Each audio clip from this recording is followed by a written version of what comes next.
नमस्कार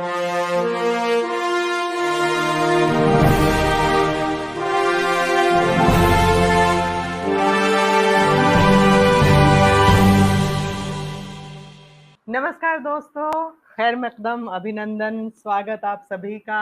आज है शनिवार और एक बार फिर से हम एकत्र हैं बातचीत करने के लिए, गुफ्तगू करने के लिए और आपको मिलवाने के लिए एक बहुत ही लाजवाब और बेहतरीन व्यक्तित्व से। जी हाँ दोस्तों, कार्यक्रम है आप सभी का अपना पसंदीदा कार्यक्रम लेट्स टॉक। दोस्तों, आप जानते हैं कि लेट्स टॉक कार्यक्रम में हम आपको मिलवाते हैं बॉलीवुड की नामचीन शख्सियतों से, ऐसे व्यक्तित्वों से जिन्होंने संघर्ष के रास्ते पर चल करके अपना एक अलग अस्तित्व, अलग वजूद, अलग व्यक्तित्व बनाया है, जो हम सभी के लिए बहुत प्रेरणादायी है। तो आज भी हम आपको बहुत ही बाकमाल व्यक्तित्व से मिलवाने जा रहे हैं, लेकिन क्षेत्रीय फलक तक पहुंचा। और वास्तव में बिद का उद्देश्य भी यही है कि अंतर्राष्ट्रीय और वैश्विक सिनेमा को क्षेत्रीय स्तर तक लेकर के आने का, आम जनता को रूबरू करवाने का, और जो क्षेत्रीय सिनेमा बन रहा है बहुत प्रयासों के बाद, नए फिल्मकार जो काम कर रहे हैं, उन सभी को वैश्विक पटल देने का एक प्रयास जो है बॉलीवुड इंटरनेशनल फिल्म फेस्टिवल करता रहता है। और उसी बारे में तो इंतजार की घड़ियां खत्म हुई जाती हैं, धीरे धीरे धीरे धीरे समय नजदीक आ रहा है। तो अब जरा बात की जाए बॉलीवुड के बारे में। बॉलीवुड सिनेमा की अगर बात करें ना दोस्तों, तो कुछ व्यक्तित्व इस सिनेमा में ऐसे हैं, कुछ शख्सियतें ऐसी हैं जो अगर फिल्म का हिस्सा होते हैं तो ऐसे लगता है मानो पूरी फिल्म को अपने कांधे पर लेकर के चल रहे हैं। कुछ व्यक्तित्व ऐसे हैं जिनकी जैसे ही एंट्री होती है फिल्म में, हमारे चेहरे पर मुस्कुराहट आ जाती है और एक यकीन वहीं से बंध करके चलता है कि वाह, ये है, अरे वाह, मजा आ गया, क्या कमाल फिल्म है। यकीनी तौर पर पूरा एक जीवन, पूरा एक लंबा अरसा, पूरा समर्पण भाव, पूरा त्याग दे करके इन लोगों ने ये नाम कमाया है और अपनी एक अलग पहचान बनाई है। और ऐसी ही एक शख्सियत आज हमारे स्टूडियो में आ रहे हैं, ऐसे ही कमाल के व्यक्तित्व हमारे इस प्रोग्राम में आ रहे हैं, और यकीन मानिए उनसे बात करना हमारी जिंदगी के चंद हसीन पलों में शुमार होगा। उनसे जुड़ना, उनसे बातचीत करना सौभाग्य की बात है। जी हाँ, मैं बात कर रही हूँ आदरणीय शिशिर शर्मा जी की। तो मैं चाहूंगी कि पहले हम उन्हें स्क्रीन पर ले आते हैं और आप सभी से रूबरू करवा देते हैं। स्वागत है शिशिर जी। बहुत बहुत शुक्रिया अल्पना। बहुत बहुत नमस्कार शुक्रिया सर। सुमन। बहुत बहुत शुक्रिया सुनील जी, मुझे दोबारा से प्रकट करने के लिए। आपने मुझे छुपा दिया था, इसी कोई मुझे मुझे कोई दिक्कत नहीं हुई, लेकिन मैं सब कुछ सुन रहा था जो अल्पना जी कह रही थी। मुझे जी एक बात पूछनी थी आपसे अल्पना जी। जी ये सर। जो बॉलीवुड इंटरनेशनल फिल्म फेस्टिवल है, इसकी जी एंट्रीज कब तक आपको मिलनी चाहिए, या व्हाट इज द डेडलाइन? जी जी, हम नवंबर मिड तक भेज सकते हैं, 15 नवंबर तक जो है एंट्रीज भेजी जा सकती है सर। जी। क्योंकि मैंने कुछ ऐसी फिल्में की हैं जो शायद आप लोगों को पसंद आए, तो मैंने सोचा अरे अच्छा है, ये एक जरिया है। तो मैं उनसे कहूंगा कि जितनी जल्दी हो सके फिल्म फ्रीवे से जी आपसे जुड़ें, और अपनी जो फिल्में हैं वो सबमिट करें, और जी देखते हैं अगर पास होती हैं, आपके जो पैनल है, जूरी है, जो भी है, तो जी, अगर होती हैं तो बहुत बढ़िया, नहीं होती हैं तो फिर अगले साल। निश्चित तौर पर सर। और आप जैसे अभिनेताओं की फिल्में देखना और फेस्टिवल्स में दिखाना जो है वो कहीं ना कहीं अभिनय की शिक्षा देने का काम जैसा है। तो हम यकीनन ये अपना हम।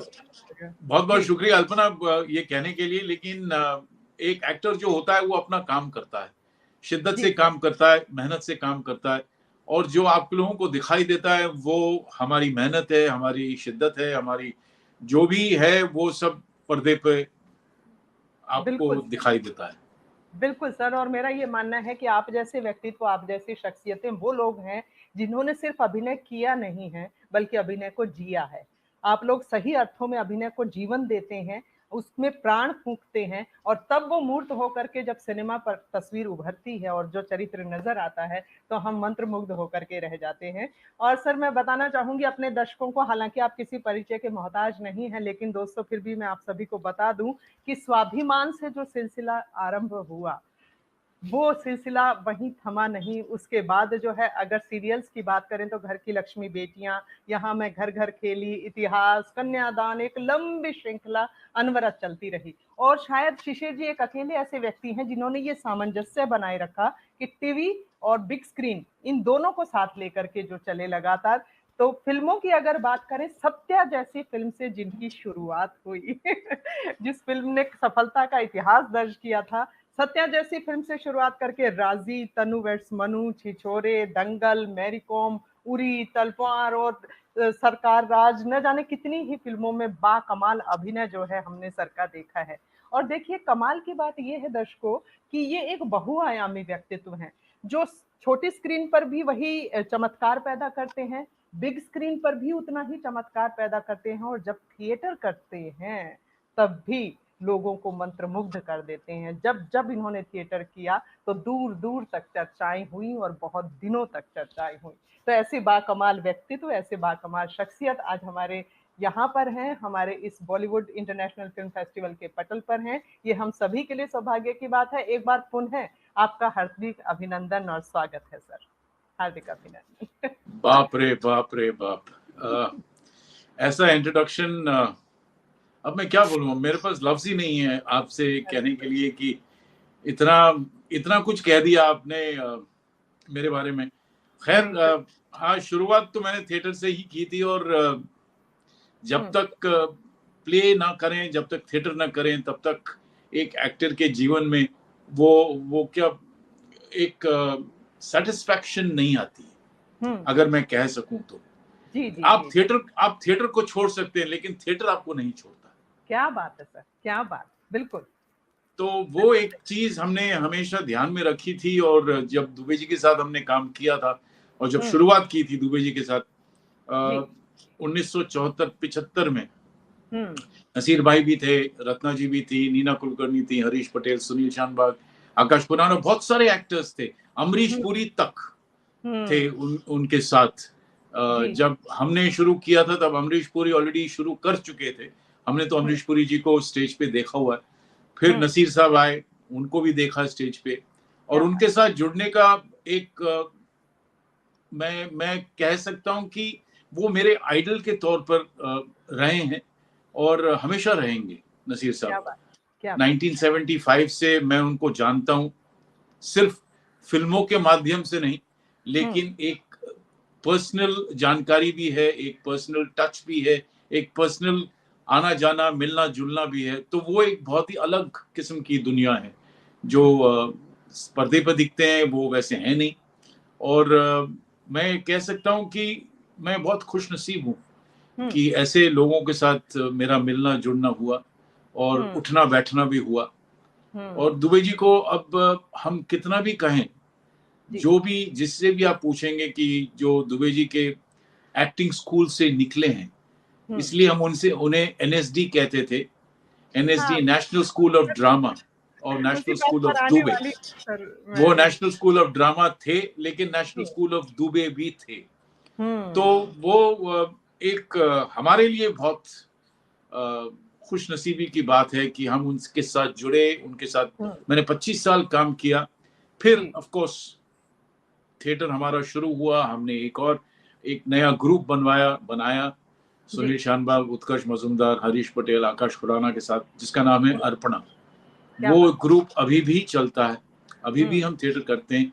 लेकिन क्या है, आजकल क्योंकि वेब सीरीज और फिल्मों की वजह से एक्टर्स को मतलब एक जुट में रखना बहुत मुश्किल हो जाता है, क्योंकि सभी लोगों को रोटी रोजी तो कमानी है। थिएटर उतना देता है नहीं, उतना क्या कुछ भी नहीं देता है। तो उस वजह से थिएटर कभी छूटेगा नहीं सर, थिएटर छूट भी नहीं सकता। जिनकी रगों में थिएटर बह रहा हो ना, जो जी रहे हो, उसको वो छोड़ भी नहीं सकते। और मुझे लगता है थिएटर करना कहीं ना कहीं अपने आप को जीने का माध्यम है। हम अपने आप को जान रहे होते हैं, अपनी खोज कर रहे होते हैं उसके जरिए। शायद ये एक सशक्त माध्यम है अपनी खोज का, खुद को खोजने का। तो सर जैसे जी सर आप। और थिएटर में सिर्फ आपको एक ही चांस मिलता है। आप या तो बहुत ही अच्छे हैं जो थिएटर में जा सकते हैं, जो थिएटर ने किया हो 7 साल, मैं कहता हूं कम से कम 7 years किसी एक्टर को भी 7 साल थिएटर करना बहुत जरूरी है। थिएटर जीना बहुत जरूरी है 7 सालों के लिए। आपको बेसिक्स थिएटर में ही मिलेंगे, आपको डिसिप्लिन थिएटर में ही मिलेगा, आपको फोकस और कमिटमेंट थिएटर में ही मिलेगा। उसके जरिए आप आगे बढ़ सकते हैं। उसके जरिए एज एन एक्टर आप फिल्मों में भी काम कर सकते हैं, कहीं भी आप काम कर सकते हैं, इसमें कोई दिक्कत वाली बात नहीं है। और कमिटमेंट, फोकस और डिसिप्लिन सिर्फ एक्टर के लिए नहीं है, किसी भी वॉक ऑफ लाइफ के लिए। आप एमएनसी में काम कर रहे हो या अपना बिजनेस कर रहे हो या एक डॉक्टर हो, जो भी है, आपको टाइम पे पहुंचना बहुत जरूरी है, आपको फोकस करना बहुत जरूरी है, और एक कमिटेड इंसान अगर आप हैं तो वो बहुत जरूरी है। बिल्कुल। तो इसीलिए 7 इयर्स बहुत जरूरी है किसी भी एक्टर को थिएटर करना। और थिएटर मतलब मैं ये नहीं कह रहा कि आपको एक मुकाम पे पहुंचने के बाद एक्टर बनना है। आप किसी को भी पकड़ लीजिए, नसीर साहब ने बहुत अच्छी बात कही थी, मैंने उनका इंटरव्यू सुन रहा था, उनका इंटरव्यू, जहां उन्होंने कहा कि आपको वेट करने की कोई जरूरत नहीं है। एक कहानी लीजिए, एक कविता लीजिए, अपने दोस्त के साथ अगर कहानी 2 लोगों की है तो उस दोस्त के साथ कविता कीजिए, 6 लोगों को घर में बुलाइए और आपका थिएटर शुरू हो जाता है। क्या बात, क्या बात। आपको पृथ्वी पे जाने की जरूरत नहीं है, वेट करने की जरूरत नहीं है, एनसीपीए में जाने की वेट करने की जरूरत नहीं है। आप जब भी चाहे कर सकते हैं। जी जी जी जी। बहुत लोग उनसे भी पूछते हैं, मुझसे भी पूछते हैं कि हम क्या करें। तो ये सीधा सीधा सा जवाब है कि आप किसी भी अपने दोस्त को ले लीजिए जो एक्टिंग जानता हो या जिसको थोड़ी सी मतलब जानकारी हो एक्टिंग के बारे में, जो एक्टिंग पसंद करता हो या करती हो, उनके साथ जुड़ के अपने ड्राइंग रूम में 8 लोगों को बुलाइए, अपना थिएटर शुरू कर दीजिए। वहां से आपका थिएटर वहीं से शुरू होता है। क्या बात। हम लोगों ने वैसे ही किया था। जब दुबे जी के साथ हम करते थे तो रीडिंग करते थे, लोगों से मिलते थे, बात करते थे, तो थिएटर एक किस्म का थिएटर ही हो गया ना। आपको प्ले करने की जरूरत नहीं है कि हमने थिएटर किया क्योंकि आपने प्ले किया है। आप 10 लोगों को घर में बुलाइए, एक प्ले पढ़िए, उसके बारे में बात कीजिए, जो भी आपको बात करनी हो, for the pros and cons of what that play is, वैसे आप कर सकते हैं, उसमें कोई दिक्कत नहीं है। बिल्कुल बिल्कुल बिल्कुल, जज्बा होना चाहिए, जुनून होना चाहिए, उस आर्ट के प्रति आपका लगाव होना चाहिए और ईमानदारी होनी चाहिए। सबसे बड़ी बात है कि आप ईमानदारी से उसे करना चाहें। कई बार सर ये अब चूंकि थिएटर की बात चल ही रही है तो कई बच्चों को ये भी भ्रम रहता है कि शायद सिनेमा में जाने का रास्ता भी थिएटर से होकर के ही जाता है, या थिएटर इसलिए सीखें बस, या उतना भर सीखें कि सिनेमा में एंट्री कर लें। तो ये जरा भ्रम जो है बच्चों का, जरा इस बारे में आप क्या कहना चाहेंगे? अल्पना, ये बहुत ही कमाल का क्वेश्चन आपने पूछा, बहुत ही कमाल की बात कही है। मेरे लिए जहां तक मेरा सवाल है और जहां तक मेरे जो साथी हैं, जो कलीग्स हैं, मैं ये कहना चाहता हूं कि आपको theatre should not be used as a stepping stone to the industry. Theatre एक पैशन है। आपने जो भी फिल्में करनी है, जो भी वेब सीरीज करनी है, वो आपका एक प्रोफेशन है, उसको अलग रखिए। आप थिएटर से सीख के जरूर जा सकते हैं वहां, लेकिन don't use it as a stepping stone to the industry. सिर्फ इतना नहीं, सिर्फ ये नहीं करना चाहिए कि क्योंकि मैं थिएटर कर रहा हूं तो मुझे फिल्मों में भी काम मिलना चाहिए। ऐसी कोई जरूरी बात नहीं है कि आपको फिल्मों में भी काम मिलेगा क्योंकि आप थिएटर कर रहे हैं। थिएटर आप कर रहे हैं क्योंकि आपका पैशन है। जी जी जी। आप थिएटर इसलिए नहीं कर रहे हैं क्योंकि आपको फिल्मों में जाना है। जी जी। वो आपका एक प्रोफेशन है, वो आपकी एक रोजी रोटी है, वो कमाइए। मैं नहीं कह रहा हूं कि मत कमाइए, लेकिन जब आप थिएटर करते हैं तो सिर्फ थिएटर ही कीजिए। आप नसीर साहब को देख लीजिए जी, जब वो थिएटर करते हैं, चाहे वो फिल्म हो चाहे वो कुछ भी हो, उन्होंने एक डेट दे रखी है थिएटर के लिए, अपने शो के लिए, तो वो डेट से कभी हटेंगे नहीं। क्या बात, क्या और बात। ऐसा होना चाहिए। हम लोग भी जब थिएटर करते हैं आपको डेट्स पहले से मिल जाती हैं। फिल्मों में क्या है, वेब सीरीज में क्या है, आखिरी दम तक आपको पता ही भी नहीं चलता कि कौन सी डेट्स हैं। जी जी जी जी। यहाँ थिएटर में आपको 2 महीने पहले, पृथ्वी जैसे थिएटर में आपको 2 महीने पहले डेट मिल जाती है, तो आपको पता है कि आपको दिसंबर 9, 10, 11 3 दिन आपने दे रखे हैं थिएटर के लिए। जी जी जी। तो वो 3 दिन तो आपको देने ही देने। आप ये नहीं कह सकते कि क्योंकि मुझे फिल्म मिल रही है तो मैं ये डेट्स नहीं कर सकता, फिर वो कमिटमेंट नहीं हुई, फिर आपका फोकस कहाँ गया, सही फिर बात वो कैसे डिसिप्लिन।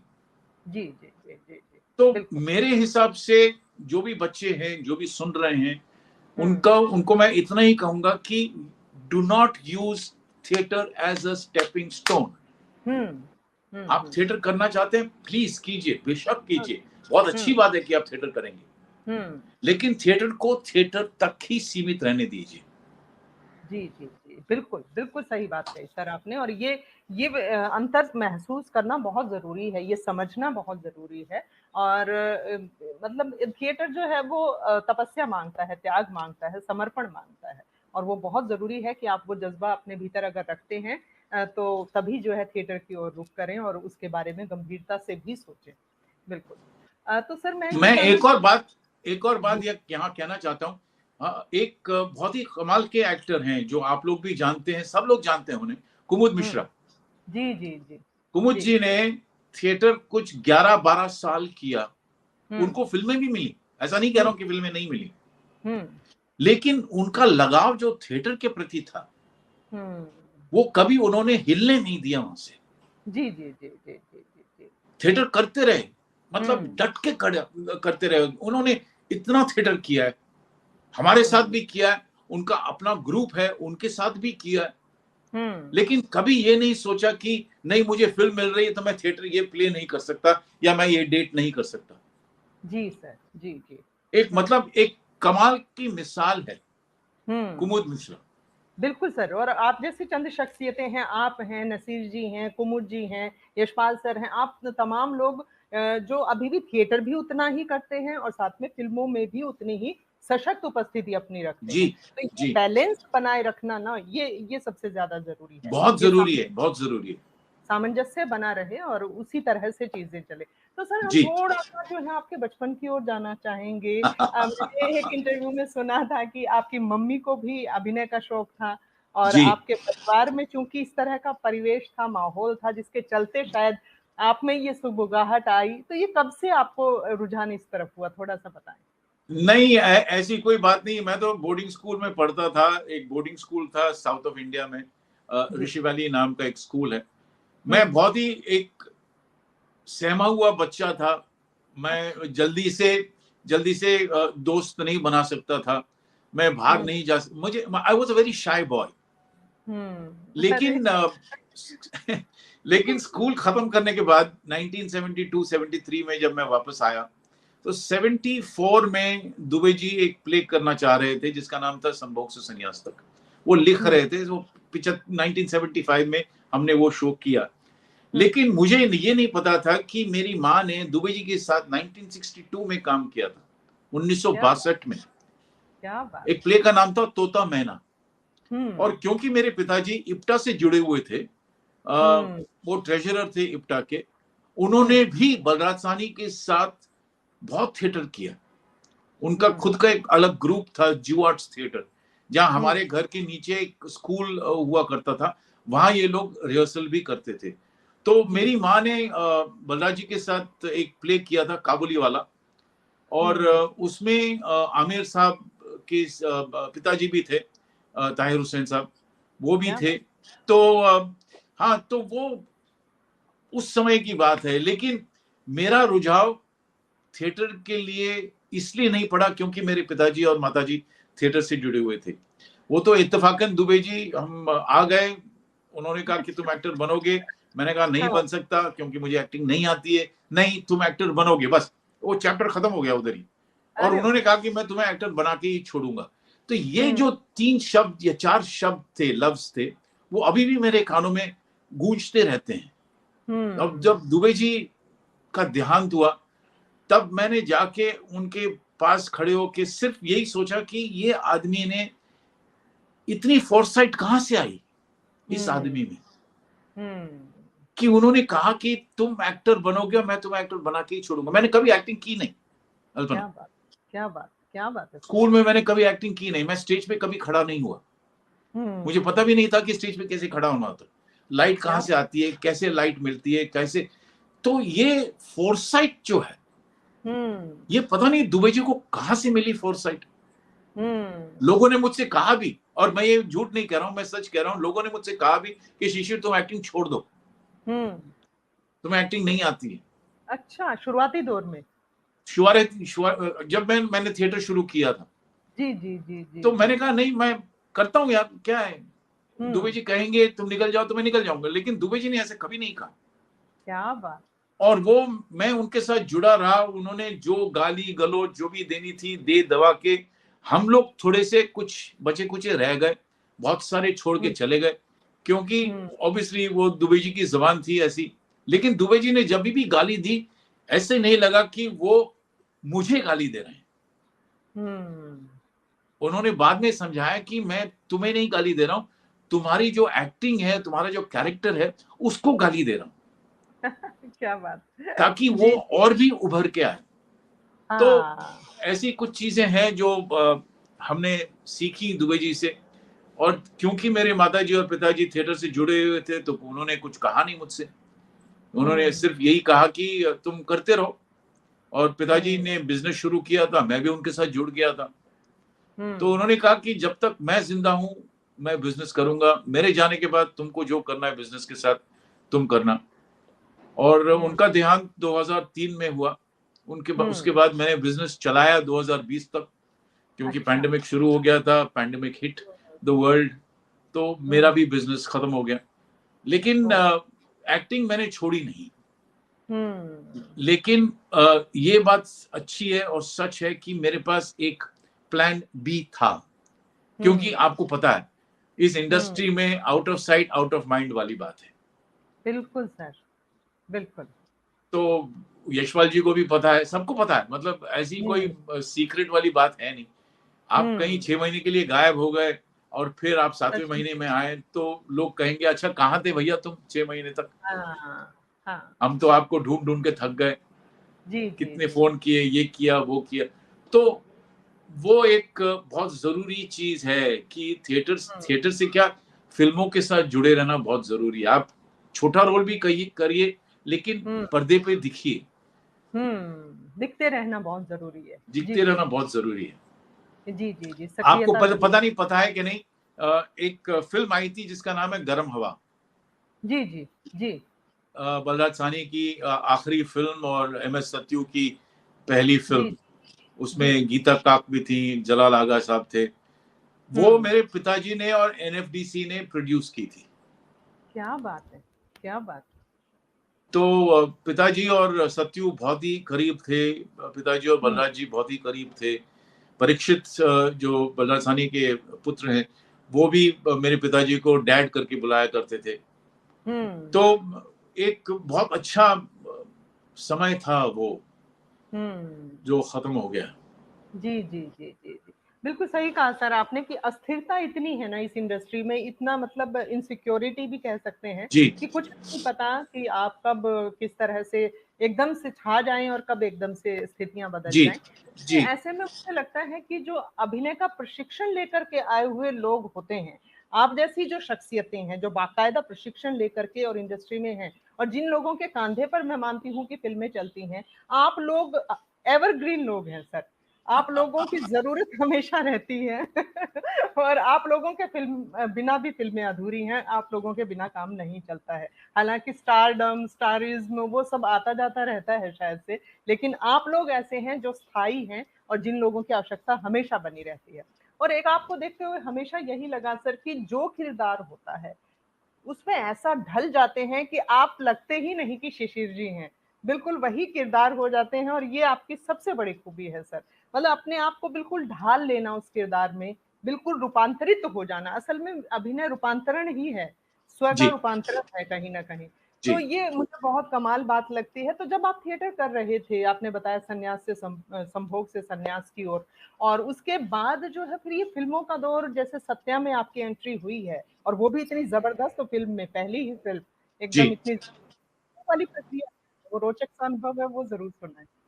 वो इत्तेफाकन अनुराग कश्यप ने मुझे एक रात फोन किया और कहा कि एक शख्स है राम गोपाल वर्मा, जो हम्म। एक फिल्म कर रहे हैं सत्या, उसमें एक छोटा सा किरदार है, रोल है, प्लीज उनसे हम्म। आके मिलिए। मैंने कहा अनुराग 10 साढ़े 10 बज चुके हैं रात को, मैं यार सोने जा रहा हूँ। नहीं, उन्होंने कहा तुम आओ, अभी आओ। मैं चला गया, मिला रामू जी से। उन्होंने कहा कि दूसरे दिन, अगले दिन आ जाओ, माटुंगा में शूटिंग है। मैं पहुंच गया, मनोज भी थे उसमें, और मनोज के साथ मैंने स्वाभिमान में भी काम किया था। तो एक वो मतलब मेरे दोस्त जैसे ही बन गए थे स्वाभिमान के दौर। तो स्वाभिमान में तो बहुत सारे और भी एक्टर्स थे, आशुतोष भी थे, कुमुद जी भी थे, बहुत सारे एक्टर्स, मनोज भी थे। बहुत अच्छे तो एक्टर्स आए। मैं वेट करता रहा, फिर आखिरी में जाके मेरा सीन हुआ। छोटा सा सीन है, लेकिन मैंने कहा चलो छोटे से सीन से ही शुरुआत होती है। मैंने कर लिया वो सीन। इत्तेफाकन वो सीन ऐसा हुआ कि रामू जी के साथ मैंने 2-3 फिल्में और कर ली। और रामू जी की खासियत ये है कि अगर वो आपको चाहते हैं, अगर वो आपको पसंद करते हैं, तो वो आपको गले लगा के आपके साथ हर फिल्म करेंगे। क्या बात, क्या बात। तो मेरे साथ ऐसा ही हुआ रामू जी के साथ, और मैंने उसके बाद 2-3 फिल्में की रामू जी के साथ, और उसके बाद ये फिल्मों का सिलसिला शुरू हो गया। लेकिन क्योंकि मैं टेलीविजन भी कर रहा था, और काफी समय तक टेलीविजन मैंने किया, क्योंकि 1994 में मेरा पहला शो हुआ था स्वाभिमान। उसके बाद मैंने बहुत सारे सीरियल्स किए, बहुत सारे डेली सोप्स भी किए। तो ये 2002 में सत्या की शूटिंग हुई थी। जी जी। उसके बाद मुझे ऐसा लगा कि क्योंकि मैंने इतना टेलीविजन किया है कि मुझे अच्छे रोल्स मिलेंगे, लेकिन वो रोल्स आए नहीं। मैं दुखी नहीं हुआ। I was okay, fine, no problem. अगर वो चाहते हैं कि मैं ऐसा रोल करूं तो वो आएगा, वेट करूं, कोई दिक्कत नहीं। मैं टेलीविजन कर रहा था, मैं खुश था टेलीविजन करने से। और उस समय का टेलीविजन और आज का टेलीविजन में जमीन आसमान का फर्क है, बहुत ज्यादा अंतर है। तो मैं टेलीविजन कर रहा था, अच्छे शोज किए मैंने, कुछ बुरे शोज भी किए, कुछ शोज चले, कुछ शोज नहीं चले। वो तो हर एक्टर की जिंदगी में होता है। आपको अगर एक शो मिला, इसका ये मतलब नहीं कि आपको दूसरा शो भी मिलेगा और वो भी हिट होगा। नहीं, ऐसी कोई जरूरी बात तो है नहीं टेलीविजन में, और एक्टर के साथ खासकर। तो मैं करता रहा, कुछ फिल्में आई। फिर मैंने अनुपम जी के साथ उनकी डेब्यू फिल्म की, ओम जय जगदीश, जिसमें बहुत सारे बड़े बड़े एक्टर्स थे, अनिल कपूर, फरदीन खान, अभिषेक बच्चन, वहीदा जी। तो उसके बाद जो दौर शुरू हुआ, फिर धीरे धीरे मुझे फिल्में मिलने लगी। सरकार राज की मैंने रामू के साथ, तो डार्लिंग की मैंने रामू के साथ, कंपनी भी एक दिन का काम किया रामू जी के साथ। तो ऐसे करते करते कुछ ऐसी अच्छी फिल्में मुझे मिलने लगी। जब मैरी कॉम आई, मैरी कॉम के बाद जो दौर शुरू हुआ, उसके बाद दंगल की, दंगल के बाद तलवार, तलवार के बाद राजी, राजी के बाद उरी, उरी के बाद छिछोरे। तो ये जो 6 फिल्में हैं अल्पना, ये मेरे हिसाब से बहुत ही आइकॉनिक फिल्म्स हैं। आइकॉनिक फिल्में, सच में सर। और एक एक्टर के लिए 6 फिल्में, आइकॉनिक फिल्में होना, ये बहुत बड़ी बात होती है। बहुत बड़ी बात। मैं अपने पीठ पे खुद नहीं थपथपा रहा हूँ, लेकिन सत्य है। अच्छा लगता है कि ऐसी 6 फिल्में मुझे मिली जो आइकॉनिक फिल्में हैं, जो कभी कोई भूलेगा नहीं। अगर आप राजी के बारे में किसी को भी पूछ लीजिए, तो हर शख्स ने वो राजी देखी हुई है। बिल्कुल। दंगल पूछ लीजिए, सभी लोगों ने दंगल देखी हुई, छिछोरे, उरी, ऐसे सभी लोगों ने देखी हुई है। बिल्कुल। तो ऐसी कुछ फिल्में थी जो मेरे हिस्से में आई, और मैंने जितने भी किरदार थे, जैसा भी मैं कर सका, मेरी खुद की वजह से, डायरेक्टर की वजह से, बाकी एक्टरों की वजह से। मैं सिर्फ एक बात जानता हूं कि अगर आपको एक रोल मिलता है तो उसको गवाना बहुत आसान है। जी जी जी जी। लेकिन उसको एकदम अपने उसमें ढाल देना बहुत निभाना मुश्किल है। बड़ा। जी जी जी जी। वो निभाना पड़ता है आपको। आपको स्क्रीन पे ये नहीं, जैसे आपने कहा कि स्क्रीन पे ये नहीं लगना चाहिए कि शिशिर शर्मा है, आपको ये लगना चाहिए कि जनरल सैयद हैं पाकिस्तान के। और वो आप लगे सर, हर किरदार में वही लगे। बिल्कुल।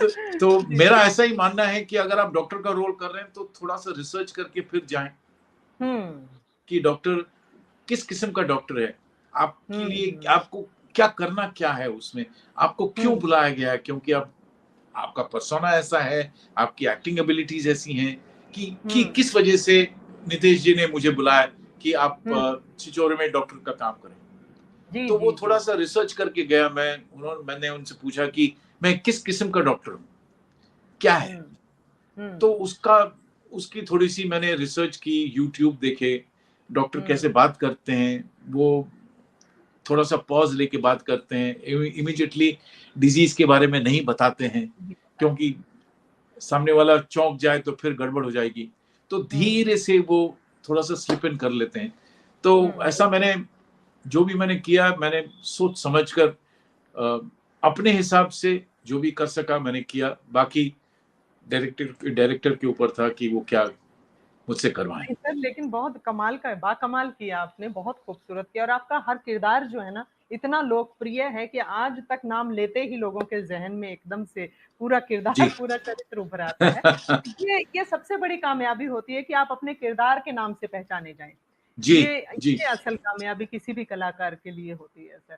तो जब क्योंकि क्या है, टेलीविजन में कभी वो क्रेडिट्स में नाम नहीं दिया करते थे, तो अभी भी मैं भी जब रास्ते पे चलता हूँ कभी कभी लोग मुझे केडी सक्सेना के नाम से भी पुकार लेते हैं। जी, तो वो मतलब एक दौर था, कितने साल हो गए, 1994 वाली बात है, अभी भी लोग पहचानते हैं कि ये केडी, मैंने आपको देखा है, आप स्वाभिमान में केडी सक्सेना थे ना। हाँ तो अच्छा लगता है, बहुत अच्छा लगता है जी।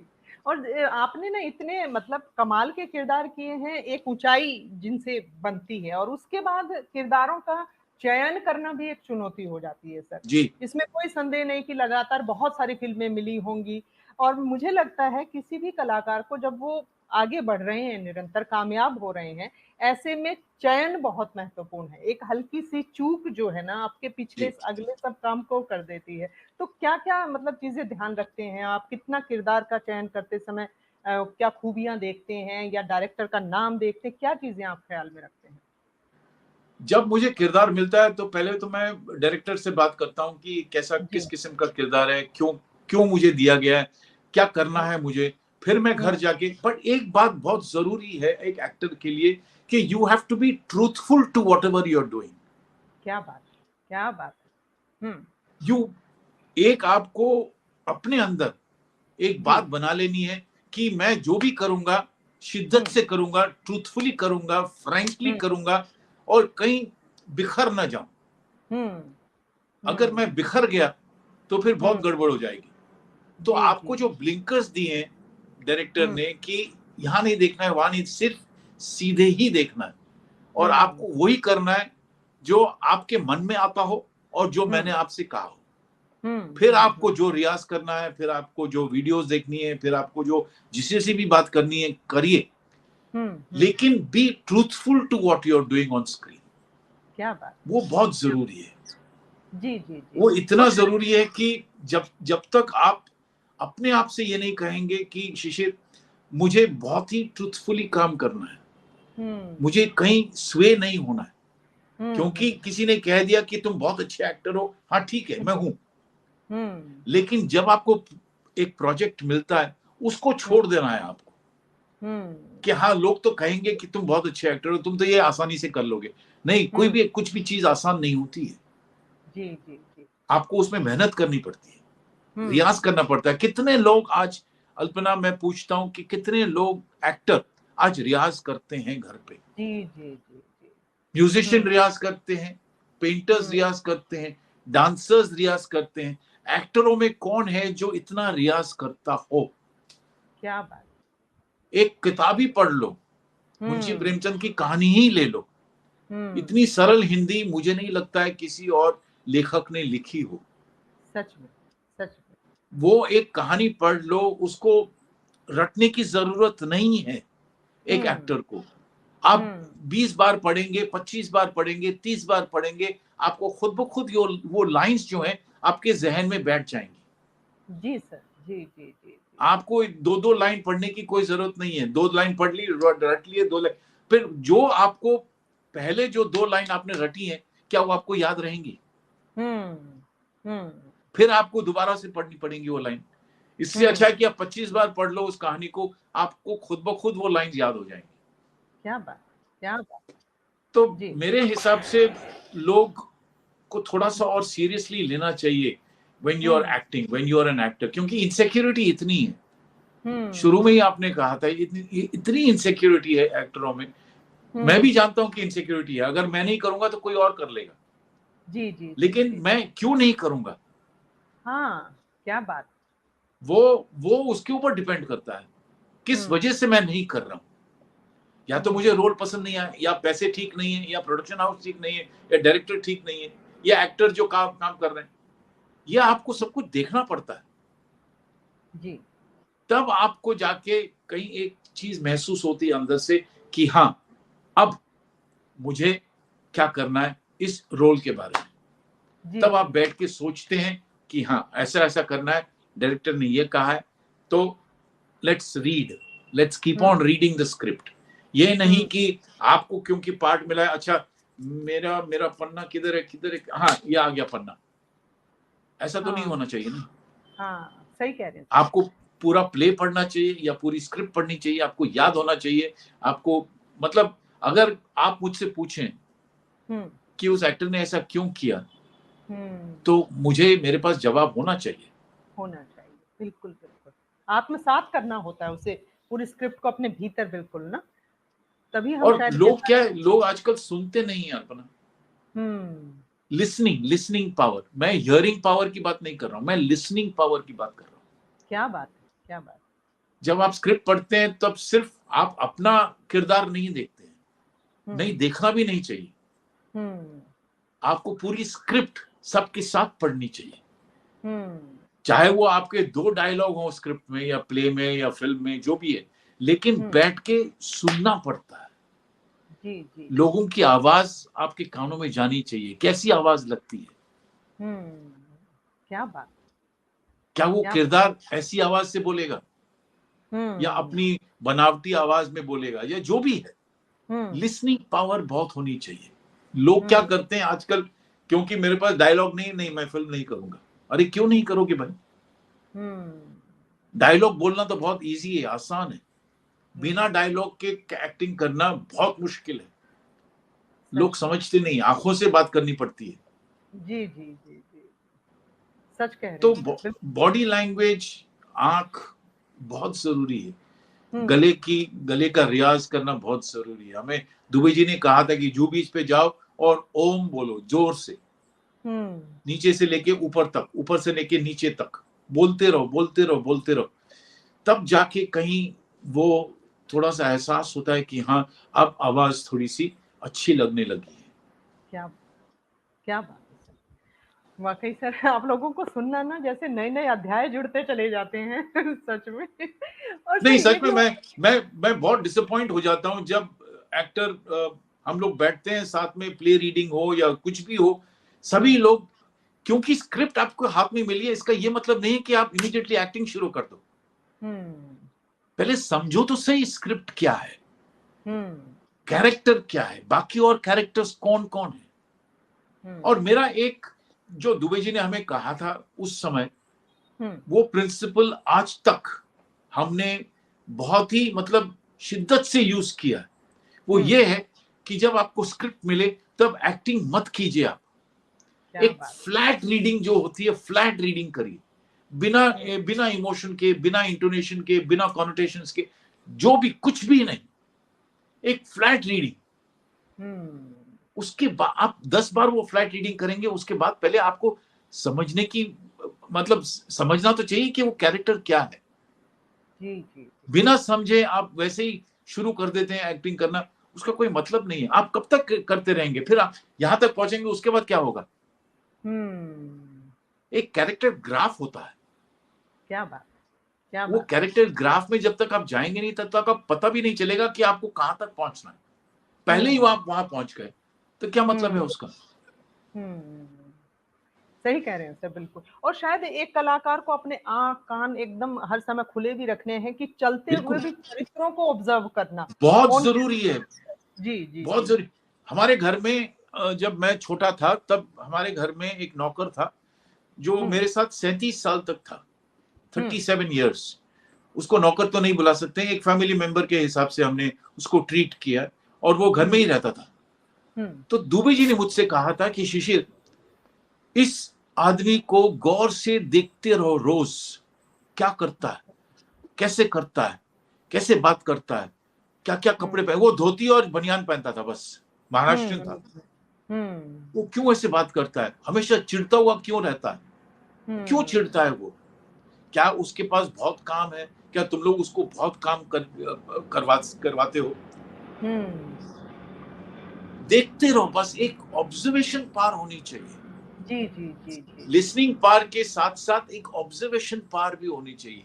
आप कहाँ हम्म जा रहे हैं, किससे मिल रहे हैं, कैसे हाथ मिला रहे हैं, कौन बात कर रहा है, कैसे बात, पता नहीं ना जिंदगी में आपको।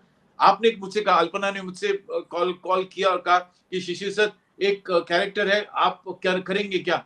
मेरे जहन में एकदम से वो बात आ जाती है कि हाँ, मैं यार, मैं ऐसे कैरेक्टर से तो मिला हूं, उसने हम्म कैसी बात की थी। वो एक हम्म ऑब्जर्वेशन पार अगर हो तो एक हम्म, एक्टर के लिए एक एसेट हो जाता है। क्या बात। तो लेकिन वो मुझे लगता एसेट है की तरह इस्तेमाल हो, शायद एसेट की तरह ही इस्तेमाल हो। बिल्कुल ऐसा होना भी नहीं। चाहिए, होना भी जी जी। चाहिए। हम्म, आप देखिए, एक एक्टर मशीन तो है नहीं। जी जी जी जी जी। जब तक वो थिएटर स्क्रीन पे नहीं आता है तब तक वो एक, ठीक है, एक नॉर्मल एक्टर है। हाँ। हम्म लेकिन उसको रियाज करना पड़ता है, उसके उसको उस हम्म कैरेक्टर के बारे में सोचना पड़ता है, हम्म देखना पड़ता है कि अगर उसने कहीं ऐसे कैरेक्टर को या एक ऐसे इंसान को देखा हो। नहीं है हम्म, तो फिर गूगल तो है ही, वीडियोस तो है ही, जी जी। लेकिन कोई करता नहीं है। बहुत सारे हम्म लोग यंगस्टर्स जिम जाते हैं, क्यों जाते हैं भाई?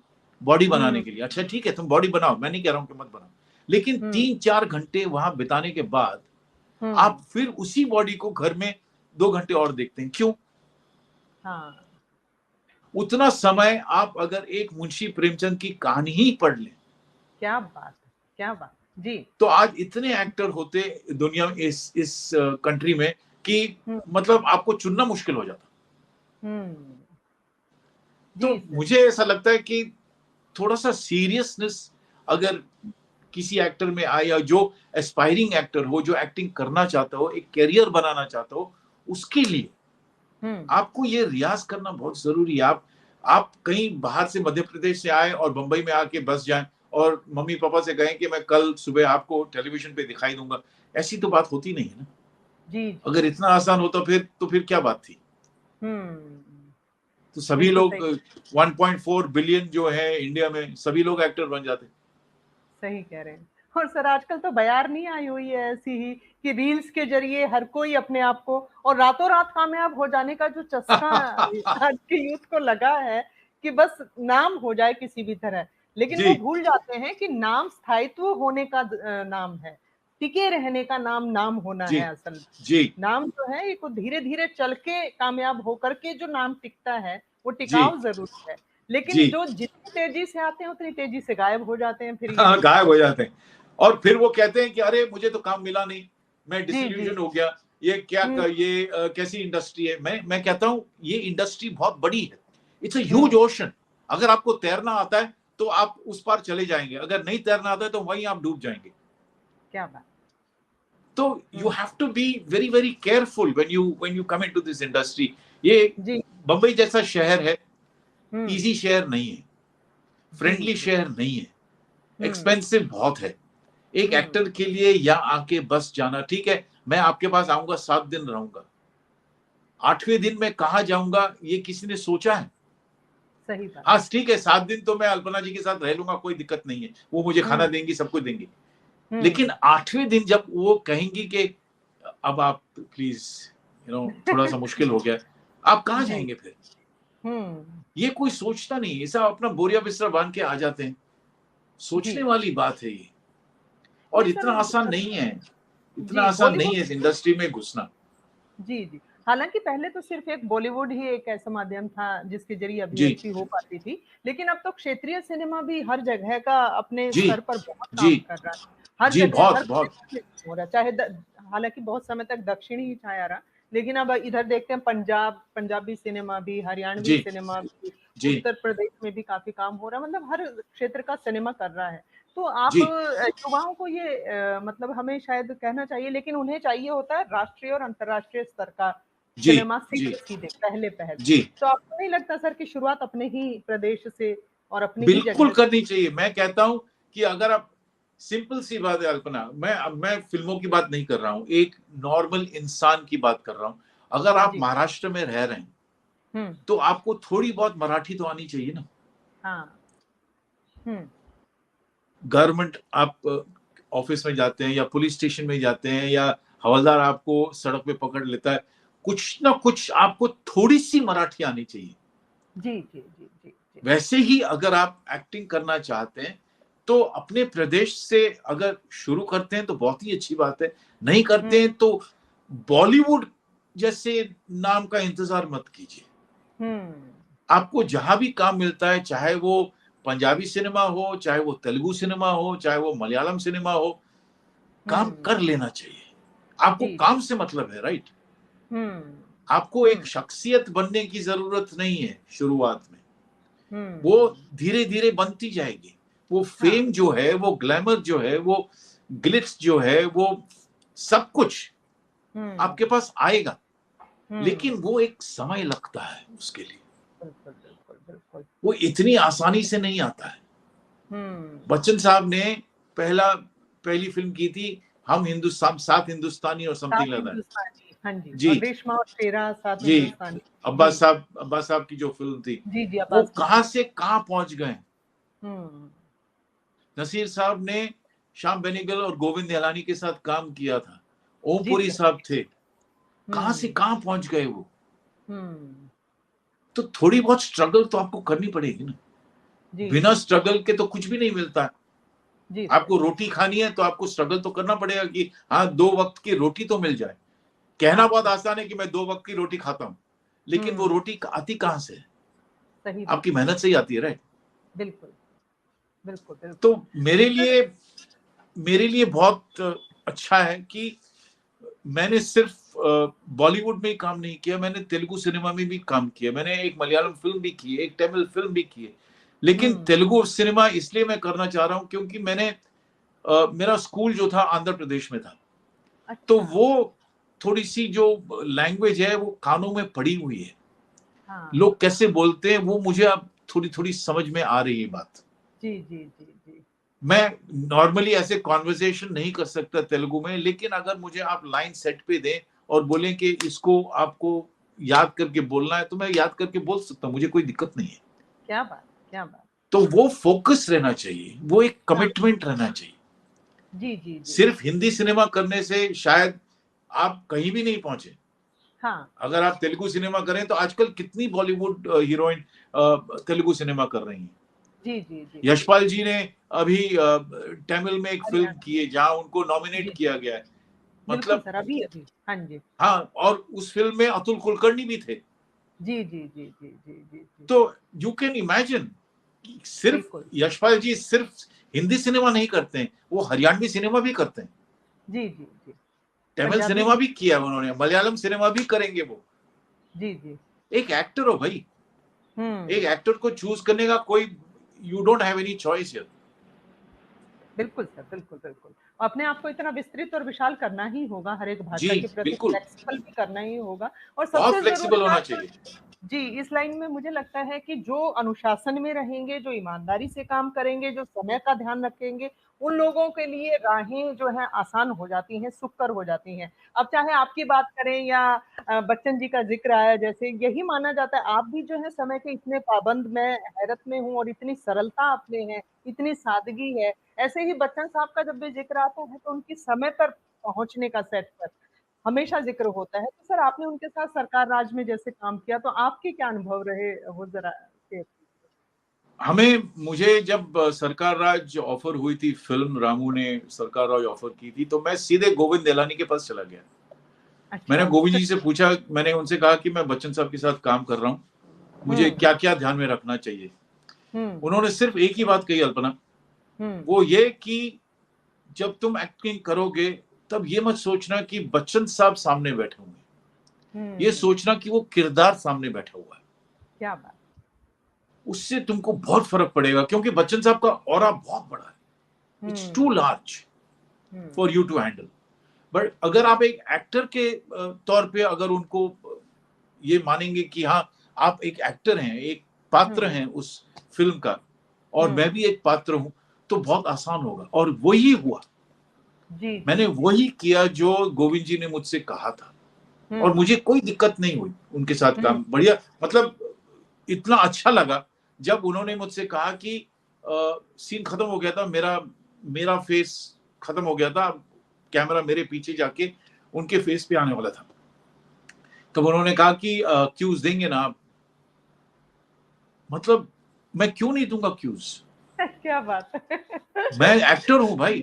और बच्चन साहब का एक बहुत ही अमेजिंग खासियत थी कि वो जब तक सीन खत्म नहीं होता है तब तक वो वहां से उठते नहीं। क्या बात, क्या बात। जब डायरेक्टर कहता है कि हाँ now it's a scene wrap, उसके बाद वो उठेंगे। और सुबह जब वो नीचे उतरते हैं, हम पहले ही उतर जाते थे, 8:30 बजे हमारा नीचे लॉबी में मिलने का समय था। जैसे हमें घड़ी देखने की जरूरत ही नहीं पड़ती थी। 8:30 बजे नहीं कि बच्चन साहब के कदम की आवाज हमें आने लगी। क्या बात, क्या बात। वो अपने गाड़ी में बैठ के चले जाते थे 9:15 बजे ऑन सेट। क्या बात। मतलब वो 2 कुर्सी 3 कुर्सी पे बैठते थे, अपनी किताब पढ़ते थे और रेडी रहते थे। क्या बात। ये तो खासियत थी उनकी, ये तो पंक्चुअलिटी उनकी, ये कमिटमेंट था उनका। बिल्कुल सर, बिल्कुल। वहां से अगर कोई देखना भी चाहे या सुनना भी चाहे, या एक लीफ उनके किताब से निकाल लीजिए और ये देख लीजिए कि उन्होंने क्या क्या नहीं किया। जी जी जी जी, बिल्कुल कमाल।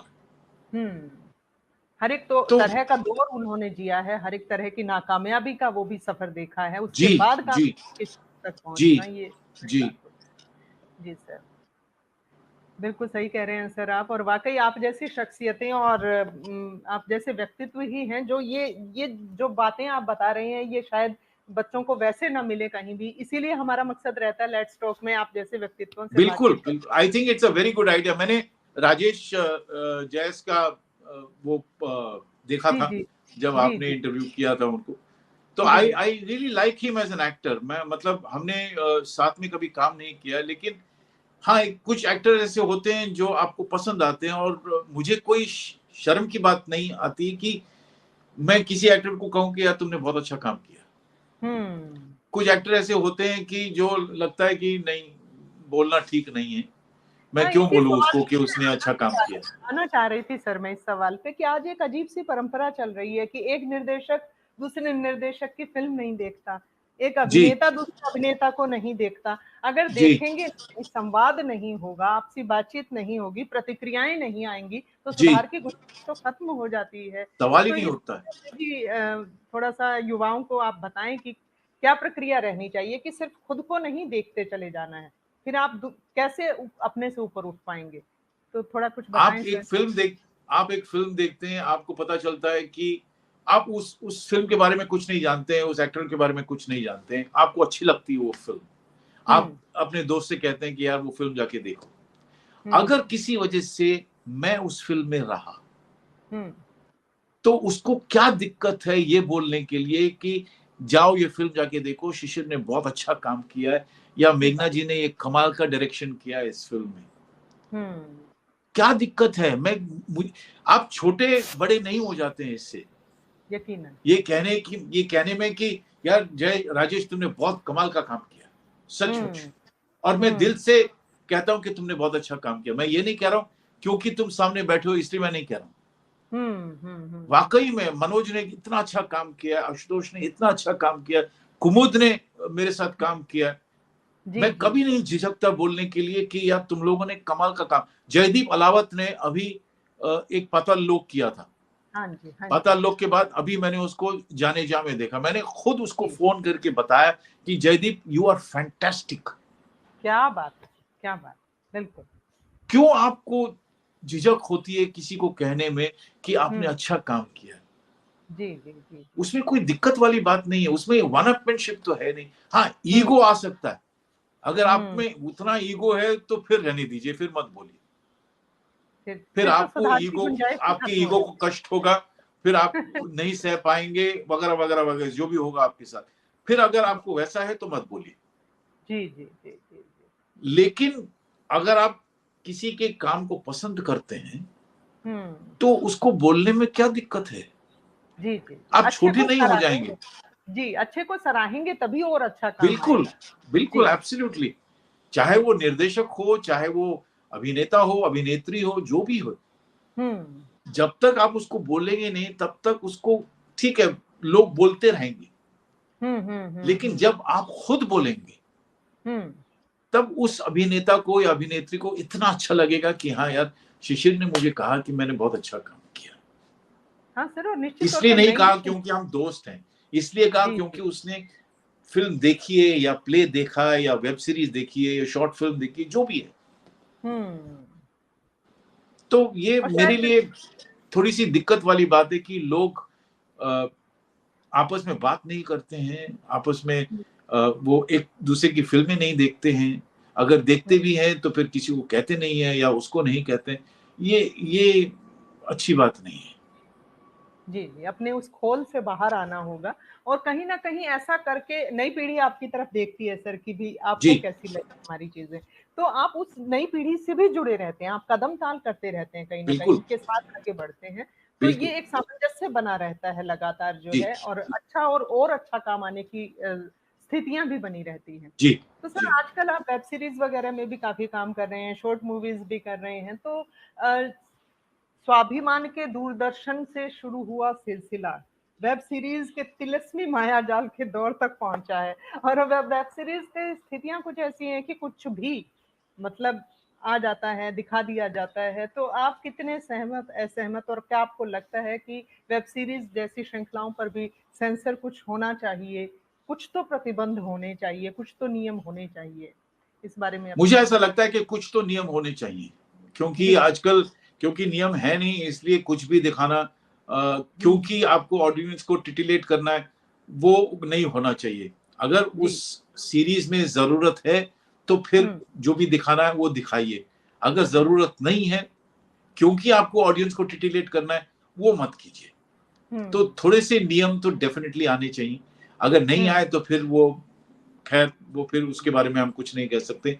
लेकिन जी। जो भी नियम आ सकते हैं वो जितनी जल्दी हुँ, आए वो अच्छा है, क्योंकि आजकल बच्चे भी देखते हैं, मोबाइल उनके सबके पास हाथ भी में। मोबाइल रहता है। जी, अब जी, जी। आपको ये नहीं पता कि बच्चे जब घर से बाहर जाते हैं तब आप उनके मोबाइल पे आप क्या देखते हैं।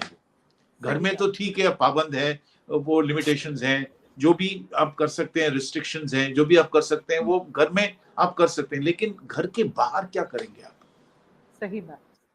घर के बाहर तो वो एकदम अपने आप में हैं, वो अकेले हैं, आप हुँ, उसको नहीं रोक सकते। और हर हर बच्चे के पास आजकल मोबाइल है, हुँ, वो कहीं भी से भी डाउनलोड करके या फ्रेंड के मोबाइल पे देख के कुछ भी कर सकते हैं। बिल्कुल तो सर। कुछ ना कुछ, या तो घर में तो खैर वो तो रिस्ट्रिक्शंस है ही, आप वो ब्लॉक कर सकते हैं वो साइट्स जी, वगैरह, जी, जी। पर बाहर नहीं कर सकते नहीं आप। कर सकते। वो किसी के दोस्त के पास जाके वो उसका मोबाइल लेके देख लेंगे, आपको कैसे हुँ, पता? बिल्कुल, तो मुझे भयावह। लगता है कि कहीं ना कहीं थोड़ा सा रिस्ट्रिक्टिव होना बहुत जरूरी है। जी सर, बिल्कुल, और वाक़ई भयानक स्थितियाँ हैं, और ये समय रहते जी, अगर इस बारे में नहीं सोचा गया तो और भयावहता जो है हो सकती है। जी, कच्ची पीढ़ी है, कच्चे उम्र के जो बच्चे हैं उनके ऊपर बहुत गलत असर आ रहा है इस बहुत वक़्त। बहुत बुरा असर पड़ेगा। जी सर।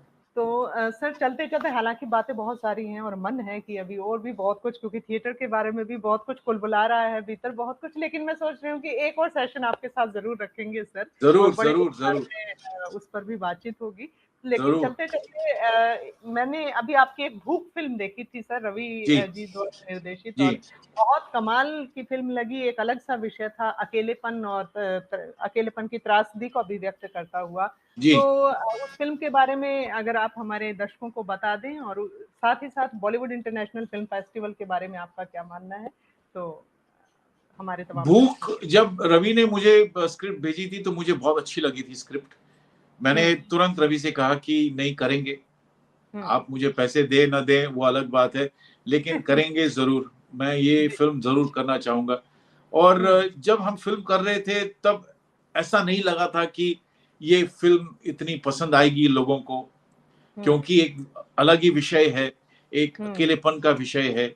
शुरुआत में फिल्म वैसी नहीं थी जैसे लोग सोचते थे कि ऐसी होगी, क्योंकि लोग सोचते थे कि यार ये आदमी मतलब कमाल है, जो लड़की आती है घर पे उसके ऊपर डोरी डालने लगता है, लाइन मारने लगता है, और तो कुछ और ही निकलता है। हाँ, ये कुछ और ही, मतलब ये क्या भूख है, किसकी भूख है, ये कैसी भूख है।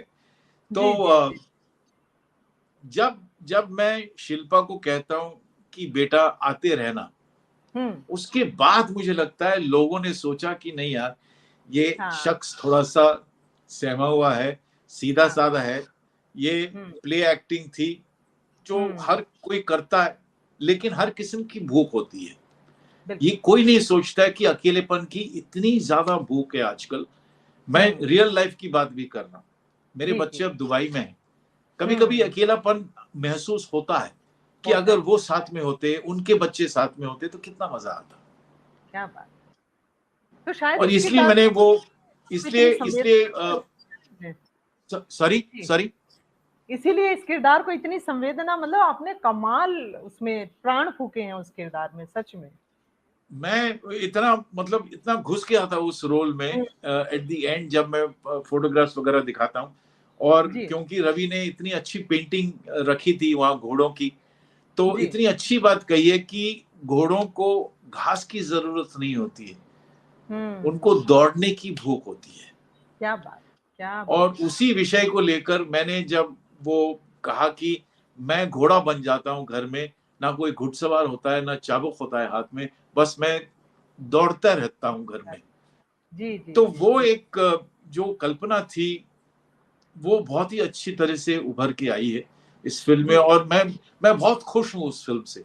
मैंने इतने लोगों को वो फिल्म भेजी है, और शायद यशपाल जी के साथ भी उस डिस्कशन हुआ था सर फिल्म का व्हाट्सएप के माध्यम से। कमाल का माध्यम था वो, जहाँ आपको शक्ल नहीं दिखाई देती है लेकिन सिर्फ आवाज सुनाई देती है। कमाल कमाल था वो, कमाल था। हाइफा परिवार में सर, हाइफा परिवार जी जी जी जी। तो मुझे बहुत अच्छी लगी थी फिल्म वो, और अच्छी बनाई थी फिल्म। मैंने रवि से यही कहा था कि इतने एक मुझे लगता है 1.5 साल तक वो अंदर पड़ी रही, क्योंकि कुछ झगड़े हुए थे। मैंने कहा यार इसको बेचने से पहले अगर इसको फेस्टिवल में बेच दे तो डेफिनेटली रिकग्निशन मिलता है इस फिल्म को। खैर अगली बार जब होगी तो हम डेफिनेटली करेंगे। और बॉलीवुड इंटरनेशनल फिल्म फेस्टिवल के बारे में मैं इतना ही कहूंगा कि मैं अपने कुछ डायरेक्टरों के साथ मैंने जो छोटी छोटी शॉर्ट फिल्में की हैं, मैं आज ही उनको फोन करके मैसेज करके बोलने वाला हूँ कि भैया please Bollywood international film festival को अपनी फिल्म भेजो, उनके साथ जुड़ो, और देखते हैं अगर उनके पैनल को पसंद आती है तो हम जुड़ेंगे, नहीं भी आती है तो फिर भी हम जुड़ेंगे। और जब भी आपका फिल्म फेस्टिवल हो, अगर मैं इंडिया में रहा, मुंबई में रहा, तो मैं जरूर आऊंगा। बिल्कुल, अगर आप मुझे बुलाएं ना बुलाएं, मुझे उसकी कोई परवाह नहीं, लेकिन मैं आऊंगा जरूर सर। और बिल्कुल आपको कायदा हम बिल्कुल आमंत्रित करेंगे सर, बिल्कुल। और ये हमारा सौभाग्य होगा कि आप हमारे समारोह में चांद लगाएंगे, आपकी उपस्थिति जरूर हमारे लिए बहुत बड़ी बात होगी। और सर वाकई इतनी दिलचस्प बातचीत है, इतनी कमाल की बातचीत है, और मैं सच में और ज्यादा मतलब मैं वो हो जाती हूँ कि इतना कुछ जानने, समझने और सीखने को मिलता है, और ये मेरे व्यक्तित्व के निर्माण के लिए अहम बातें हैं कहीं ना कहीं, आप सबसे जो जानते हैं। और हमारे तमाम दर्शक जितने सब सुन रहे हैं, सुने, सब देख रहे हैं आपको, और सब आपके मुरीद हैं सर। सब आपको इतना मतलब देखना चाह रहे थे, इतने दिनों से सब में जोश था कि कब शिशिर जी से मुलाकात होगी, और उन सभी की ये इच्छा आज पूरी हुई है। बहुत शुक्रिया सर, बहुत बहुत शुक्रिया। आपने बहुत बहुत शुक्रिया आपको, सुमन जी को, सुनील जी को। सुनील जी आप मुझे आप गायब कर सकते हैं अगर आप चाहें तो। बहुत शुक्रिया सर, बहुत बहुत शुक्रिया। Thank you so much Alpana, thank you so very much, thank you, thank you, बहुत बहुत शुक्रिया। Thank you. धन्यवाद सर। तो आज जो है हमने मुलाकात की आदरणीय शिशिर शर्मा जी से, एक ऐसे व्यक्तित्व जिनके पास अनुभव पूरा अनुभव अभिनय का भी, साथ ही अभिनय के साथ समर्पण का भी, अभिनय के साथ संजीदगी का भी, और अभिनय के लिए किन बारीकियों की आवश्यकता होती है, थिएटर का भी, रंगकर्म का भी, एक वृद्ध अनुभव लेकर के हमारे बीच आए। और ऐसी शख्सियतें निश्चित तौर पर हमारी नींव बनाने का काम करते हैं, हमें बहुत कुछ सिखाते हैं। वाकई मन तृप्त हो गया आज की इतनी सार्थक बातचीत को सुनकर के, बहुत अच्छा लगा। तो दोस्तों, हमसे अगर आप जुड़े रहते हैं तो ऐसी ही सार्थक सार्थक बातचीत हम आपको हर बार सुनवाते रहते हैं, हर बार नए नए व्यक्तित्वों से मिलवाते रहते हैं, हर बार नए नए शख्सियतों से परिचित करवाते रहते हैं। बस आप जुड़े रहिए, बने रहिए और देखते रहिए कार्यक्रम लेट्स टॉक। साथ ही साथ स्पॉन्सर के तौर पर भी आप हमारे साथ जुड़ सकते हैं और आप भी हो सकते हैं हमारे सहयोगी, बिल्कुल वैसे ही जैसे यश विद्या फिल्म्स है, हमारे साथ जो है पहल फाउंडेशन है, WFCN है, और साथ ही साथ फिल्म फ्रीवे है। तो इसी तरह से आप भी हो सकते हैं हमारे सहयोगी। तो दोस्तों, ऐसे ही जुड़े रहिए, बने रहिए। मुझे डॉक्टर कुंवर बेचैन साहब की वो पंक्तियां याद आ रही हैं कि होके मायूस नयूं शाम से ढलते रहिए, जिंदगी भोर है सूरत से निकलते रहिए, एक ही ठाव पे ठहरेंगे तो थक जाएंगे, धीरे धीरे ही सही राह पे चलते रहिए। तो चलते रहिए दोस्तों, बढ़ते रहिए। अनंत शुभकामनाएं। नमस्कार।